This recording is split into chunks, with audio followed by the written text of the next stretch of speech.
Hi అండి, అందరికీ నమస్తే. 'Ravan versus Sita' part 40 story చూద్దాం. డబ్బు ఆశ చూపిస్తే ఏ పనైనా చేస్తాననుకుంటున్నావేమో. డబ్బు మీద ఆశ ఉంది కానీ బ్రోకర్ పనులు చేయడానికి ఇంకొకరిని ఎవరినైనా చూసుకో.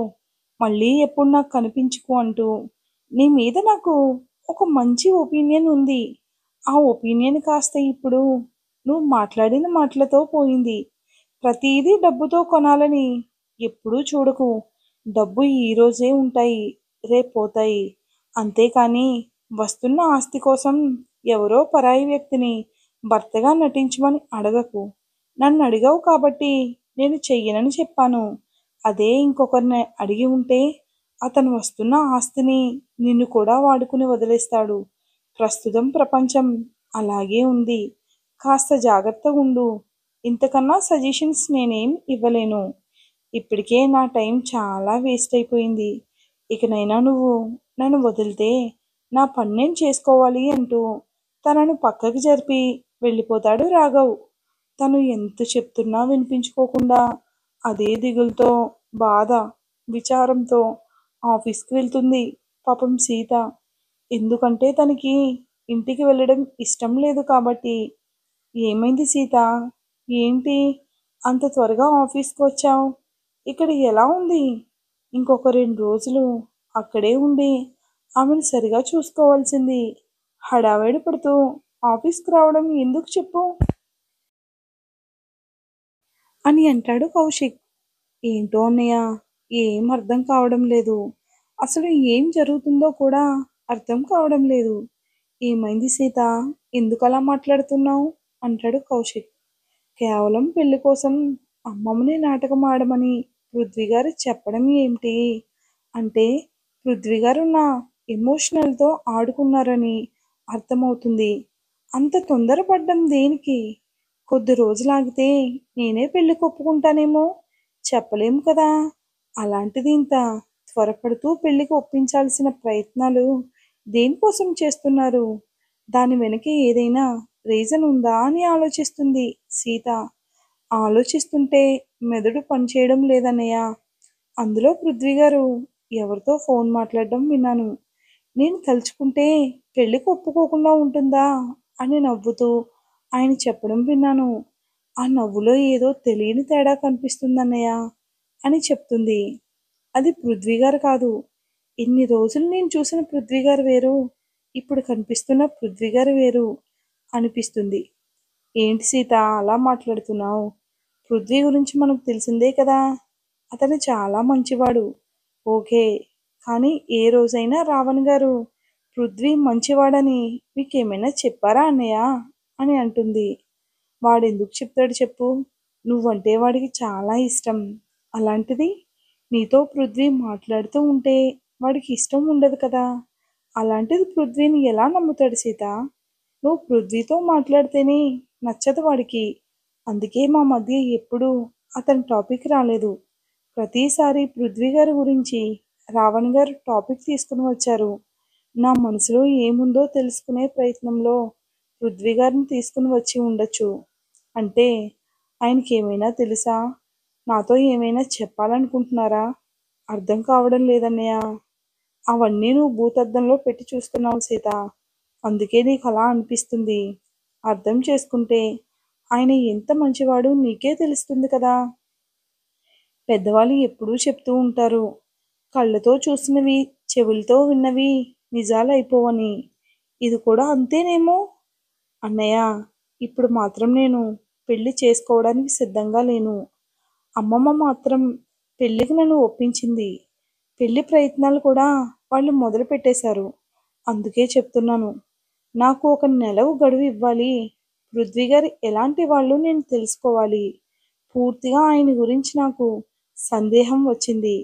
కాబట్టి ఇప్పుడు ఆయన గురించి నేను తెలుసుకోకుండా పెళ్ళికి మాత్రం ఒప్పుకోలేను.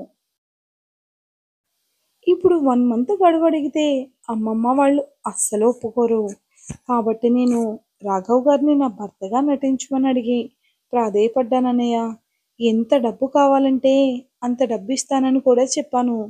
కానీ ఆయన నన్ను అసహ్యంగా చూశారు. నాతో మాట్లాడకుండానే వెళ్ళిపోయారు. ఇప్పుడు ఇక్కడికి రావడానికి కారణం ఏంటంటే, మీరు ఎలాగైనా అతన్ని ఈ పని చేయడానికి ఒప్పిస్తారనుకుని మిమ్మల్ని కలవడానికి వచ్చాను. ప్లీజ్ అన్నయ్య, దయచేసి మీరు కూడా ఆ మాట చెప్పకండి.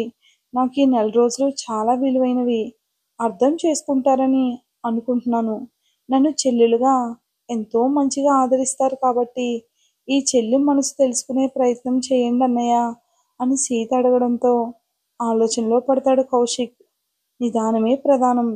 ఇప్పుడు పరిగెడుతూ అతన్ని పెళ్లి చేసుకుని, ఒకవేళ అతను మంచివాడు కాదనుకుంటే సీత సఫర్ అవ్వాల్సొస్తుంది. అసలే ఇప్పుడు సీత చేతిలో కొన్ని లక్షల కోట్లు ఉన్నాయి. డబ్బు మనిషిని గడ్డి తినేలా చేస్తుంది. ఏమో, పృథ్వీ అలాంటి వాడేమో మనకు తెలియదు కదా! కాబట్టి సీత తీసుకున్న నిర్ణయం సరైనదని కౌశిక్ కూడా అనుకుంటాడు. సరే సీత, నువ్వింత చెప్తున్నావు కాబట్టి నేను రాఘవని ఒప్పించే ప్రయత్నం చేస్తాను కానీ, అతనితో నువ్వు అడ్జస్ట్ అయి ఉండగలుగుతావా అని అడుగుతాడు. అమ్మమ్మ వాళ్ళకి అనుమానం వస్తే అప్పుడు మనం అందరి దృష్టిలో బ్యాడ్ అవ్వాల్సొస్తుంది. అసలు అమ్మాయిలకి విలువ ఇవ్వడని చెప్పావు కదా! అందుకే అడుగుతున్నాను. పర్వాలేదన్నయ్య. అనుమానంతో భరించే కొద్దీ నా అనుమానం ఇంకా పెరిగిపోతుంది. అందుకే ఏదైనా క్లారిటీ చేసుకోవాలి కాబట్టి అతన్ని భరించడం తప్పదు. అంతకన్నా చేయడానికి ఏం లేదు అని సీత చెప్పడంతో ఇద్దరూ కలిసి అతను ఉండే గల్లీకి వెళ్తారు. అది చాలా చిన్నది. అందులో వెహికల్ పోవడానికి కూడా ప్లేస్ లేదు. ఒక ఇల్లు ఆనుకుని ఇంకొక ఇల్లు అంత దగ్గరగా ఉంటాయి. కొంతమంది పిల్లలు దొంగతనాలు చేసి తీసుకొచ్చిన డబ్బును పంచుకుంటూ కనిపిస్తారు. అప్పుడు అర్థమవుతుంది, ఈ ఏరియాలో దొంగలు మాత్రమే ఉంటారా? ఇలాంటి ఏరియాస్ కూడా ఉంటాయా అని. ఏ బాబు, ఇలా రా. ఇక్కడ రాఘవ్ ఎవరు అని అడుగుతాడు. మా రాఘవన్న కోసం వచ్చారా? ఆయనకి మీరేమవుతారు సార్ అని అంటాడు బాబు. ఆ అన్నకి ఎవరూ లేరు కదా! చిన్నప్పటి నుంచి ఇక్కడే పెరిగాడు. అతను మాకు ఏమీ అవ్వడు. అతనితో పనుంది కాబట్టి వచ్చామని కౌశిక్ అంటాడు. నేను తీసుకుపోతానంటే ఏమిస్తారు అని అంటాడు బాబు. ఏంటి, వేలిడంత లేవు? ఏంట్రా డిమాండు? కాకపోతే ఊరికనే ఎందుకు చూపిస్తాను నేను? బాబు, నీకెంత కావాలో ఇస్తాను అంటూ తన చేతిలో 500 రూపీస్ నోట్ పెడుతుంది సీత. అక్కని చూసి నేర్చుకో. మరీ ఎంత పిసినారితనం పనికిరాదన్నా అంటూ 8 ఏళ్ల కుర్రాడు వాళ్ళిద్దరికీ దారి చూపిస్తూ తీసుకుని వెళ్తాడు రాఘవ్ ఇంటికి. అక్కడ పరిస్థితి చూసి వాళ్ళిద్దరూ షాక్ అవుతారు. మరి ఇంతకీ రాఘవ్‌కి ఫ్యామిలీ ఉందా అసలు? ఇద్దరూ కలిసి ఆ అబ్బాయితో పాటు రాఘవన్ కలవడానికి వాళ్ళ ఇంటికి వెళ్తారు. అది చాలా చిన్న ఇల్లు. ఒక రూమ్, ఒక చిన్న హాల్, కిచెన్ అంతే. ఆ బెడ్‌రూమ్‌లో కూడా ఒక మంచం వేస్తే సరిపోతుంది. ఇక హాల్ అంటారా? చెప్పనవసరం లేదు. ఒక ఇద్దరు వ్యక్తులు కూర్చోవడానికి చైర్స్ వేసుకుంటే ఫుల్‌గా అనిపిస్తుంది. అంత చిన్న ఇల్లు అన్నమాట. ఏంటి, ఇంత చిన్న ఇల్లా? మీ అన్నయ్య ఇందులో ఉంటారా అని అడుగుతారు. చిన్నప్పటి నుంచి అతను కష్టపడి సంపాదించి నలుగురికి పెట్టడం తప్పనిస్తే ఆయన వాడుకోవడం మాత్రం చేయడు. ఏం చెప్పను సార్, ఎన్నిసార్లు మా అన్నయ్యకి చెప్పాను, అయినా వినడం లేదు. నువ్వు మీ అన్నయ్యకి చెప్పేంత వయసులో ఉన్నావా? పెద్దవాడివే. అందుకే సారు, నీతో మాట్లాడాలంటే నాకు కష్టంగా అనిపిస్తుంది. మేడం అయితే ఒక మాట కూడా మాట్లాడడం లేదు. మీరు మాత్రం లొడ వాగుతూనే ఉన్నారు అంటాడు బాబు. అందుకే మేడం, ఈసారి వచ్చేటప్పుడు ఈ సార్‌ను మాత్రం తోలుకు రావద్దు. నేను ఈ సార్‌తో మాట్లాడాలి అనుకోవడం లేదని చెప్తాడు. నా కర్మ కాకపోతే నీ చేత కూడా అనిపించుకునే పరిస్థితి వచ్చింది నాకు. నేను ఎప్పుడూ ఇలా చాలా తక్కువే చెప్పాను సారు. మా అన్నతో మాట్లాడితే ఎందుకు ఇక్కడికి వచ్చానా అని అనిపిస్తుంది. మీరు చూస్తారు కదా, ఉండండి అంటూ తన ఇంటికి తీసుకుని వెళ్తాడు. ఒక అమ్మాయి ఒడిలో తల పెట్టుకుని పడుకుని ఉంటాడు. తన తలకి ఆయిల్ అప్లై చేసి మసాజ్ చేయిస్తూ ఉంటుంది. అది చూసిన వీళ్ళిద్దరికీ అతనికి పెళ్ళయిందా అని అనుకుంటారు. అతనికి ఒక ఫ్యామిలీ కూడా ఉందా అని అప్పుడు అనుకుంటారు. ఏంట్రా చింటూ ఇటుగా వచ్చావు? ఏంటి రోజు డ్యూటీ ఎక్కలేదా అంటూ ఆ అమ్మాయి అడుగుతుంది. డ్యూటీలోనే ఉన్నానక్క. కానీ ఈ సారు మేడం అన్నని కలవాలంటే తీసుకొని వచ్చాను. అయ్యో! నిజం చెప్పరా? నువ్వంత తేలిగ్గా తీసుకురావు కదా! ఎంత డబ్బులిచ్చారేంటి? ఎంతక్కా? ఈ పిసినారి సారు రూపాయి కూడా ఇవ్వలేదు. ఈ మేడం మాత్రం డబ్బులిచ్చింది. అందుకే తీసుకొచ్చానక్కా అని చెప్పడంతో ఒక్కసారిగా కళ్ళు తెరుస్తాడు రాఘవ్. అన్నా, నీకోసం ఎవరో వచ్చారని ఆ అమ్మాయి చెప్పడంతో అప్పుడు వాళ్ళకి క్లారిఫై అవుతుంది. తన చెల్లి అని. పైకి లేచి కూర్చుంటాడు. రండి సార్, వచ్చి కూర్చోండి అంటూ ఆ 2 చైర్స్ వైపు చూపిస్తుంది. ఇద్దరూ వెళ్ళి కూర్చుంటారు. ఏంటమ్మాయి, ఒకసారి చెప్తే సరిపోదా నీకు? నీతో పాటు ఒక జోకర్‌ని కూడా తీసుకొని వచ్చావు. తనని చూస్తే జోకర్‌లా అనిపిస్తున్నాడు. నీకు సపోర్ట్‌గా తీసుకొని వచ్చావా? అని అడుగుతాడు. నేను ఇలాంటి పనికిమాల పనులు చేయను అని మీకు ఎన్నిసార్లు చెప్పాలి? ఏంటన్నా, ఒక అమ్మాయితో ఇలాగేనా మాట్లాడేది? అమ్మాయిలంటే చాలా గౌరవం ఇస్తావు నువ్వు. అలాంటివి మేడంతో అలా మాట్లాడుతున్నారా? నీకు తెలీదే, ఆ మేడం సంగతి చాలా ముదురు. ఆమె తెలీదు కాబట్టి ఇలా మాట్లాడుతున్నావు అని అంటాడు రాఘవ్. అన్నయ్య, నీకు చెప్పే అంత దాన్ని కాకపోవచ్చు కానీ మన సహాయం కోరి వచ్చారు. దొంగతనాలు చెయ్యొద్దంటే చేస్తూనే ఉన్నావు. ఇప్పుడైనా కాస్త మారన్నయ్య. ఉద్యోగం ఇస్తారని చెప్పావు కదా! వాళ్ళు వీలేనా? అలాంటప్పుడు ఉద్యోగం చేయడంలో తప్పేంటి? అన్నయ్య, దొంగతనం చేయడం వల్ల ఏం ప్రయోజనం చెప్పు? దొంగగా ముద్రపడ్డావు. ఎంతో మందికి ఎన్నో చేశావు కానీ ఒక దొంగతనాన్ని చూస్తున్నారు తప్పనిస్తే నువ్వు కష్టపడి సంపాదించిన డబ్బుగా ఎవరూ చూడడం లేదు. నీకు చెప్పి చెప్పి నేను పోయేలా ఉన్నాను అని అంటుందామె. కానీ నీలో మాత్రం మార్పు రావడం లేదు. మీరా, ఇంకొకసారి అలా మాట్లాడావంటే చెంప పగిలిపోద్ది నీకు. ఏంటన్నయ్య, పోయే ప్రాణాన్ని నువ్వు ఆపగలుగుతావా? ఎన్ని రోజులు ఆపగలుగుతావు? ఎంత డబ్బైనా సరే నేను నిన్ను బ్రతికించుకుంటాను మీరా. నాకు కొంచెం టైం కావాలి. నీకు టైం కావాలన్నయ్య. నాకు టైం అవసరం లేదు. మీరా, దేవుడు నన్ను రమ్మని పిలుస్తున్నాడన్నయ్య. నెల లోపల ఆపరేషన్ కాకుంటే ప్రాణాలు వదిలేస్తానని నాకు తెలుసు. నువ్వు నా గురించి ఆలోచించుకు అని చెప్తుంది. ఏంటి? ఒక చెల్లిని కాపాడుకోలేని అన్నగా నన్ను చూస్తున్నావా? అయ్యో అన్నయ్య, నేను అలా చూడ్డం లేదు. మరి ఇంకేంటి? ఈ దొంగతనం చేసిన డబ్బుతో నా ఆరోగ్యం కుదుట పడవచ్చు. కానీ ఆ డబ్బు ఇతరులది. ఆ డబ్బుతో నేను బాగుపడ్డం నాకిష్టం లేదన్నయ్య. నీకెన్ని సార్లు చెప్పాను? నీకు ఉద్యోగం అంటూ వెళ్ళని ఆఫీస్ లేదు. ఒక దొంగగా నన్ను చూస్తున్నారు తప్పనిస్తే ఒక మనిషిగా నన్ను ఎవరూ గుర్తించడం లేదు మీరా. అలాంటిది నేను ఎప్పటికి ఎంత డబ్బు సంపాదించాలి? నీకు ఆపరేషన్ జరిగేలా చేయాలి చెప్పు అని మీరతో అంటూ ఉంటాడు. మీరెవరో నాకు తెలీదు. సీత చెప్పబట్టి నేను ఇంత దూరం వచ్చాను. మేము ఎలాంటి తప్పు పని చేయడం లేదండి.